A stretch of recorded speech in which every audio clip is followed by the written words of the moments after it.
आज हूँ हरिशयन एकादशी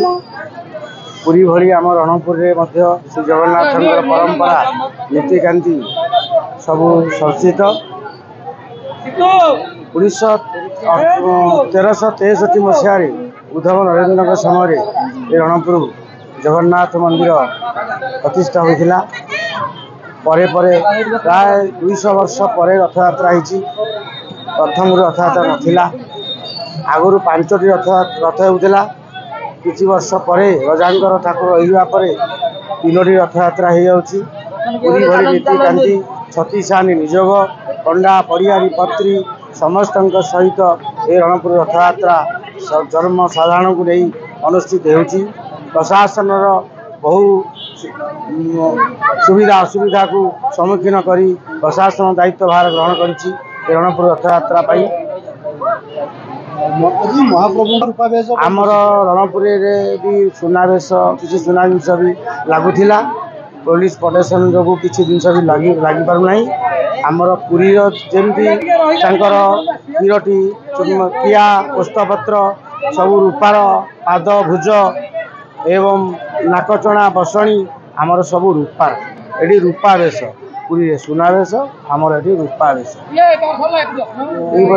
केमती कौन रही भक्त बहु संख्यार आग अपेक्षा बहु संख्यार लक्षाधिक लोक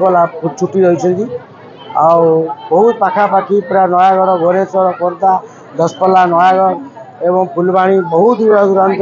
रणपुर रथयात्रा देखापी बहुत श्रद्धालु आसी जनसमागम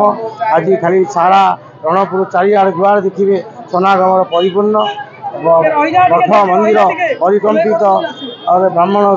पूजा पूजा सभायत लगी रही सब प्रतिवर्ष भाई ए वर्ष भी सुरुखुर रथयात्रा सामग्री से सभा जाऊँगी। आज हूँ हरिशयन एकादशी ये पुरी पर ये है द्वितीय जगन्नाथ मंदिर 1363 मसीह उद्धव सिंह नरेंद्र जगन्नाथ मंदिर निर्माण करते पुरी माधव गोस्वामी आसिक मंदिर होता किंतु 104तम राजा सारंगधर नरेंद्र 1754 मसीह चतुर्धा मूर्ति स्थापन कर रथयात्रा स्थापन करते 1754 ठारू से पर्यंत वर्तमान ये रथयात्रा रणपुर में चली अच्छी केवल कोरोना महामारी समय रथयात्रा 2 वर्ष बंद होता किंतु निरविच्छिन्न भाव में 1754 रु वर्तमान पर्यंत रथयात्रा चली अच्छी एवं रथयात्रा चलवा भितर आमर बाहुड़ा एकादशी सुनावेश हुए पुरी जो भाई सुनावेश हुए अच्छी रणपुर में भी से भाई सुनावेश हो आसुच्छे लक्षाधिक श्रद्धालु भक्त ये जमा होती अंचल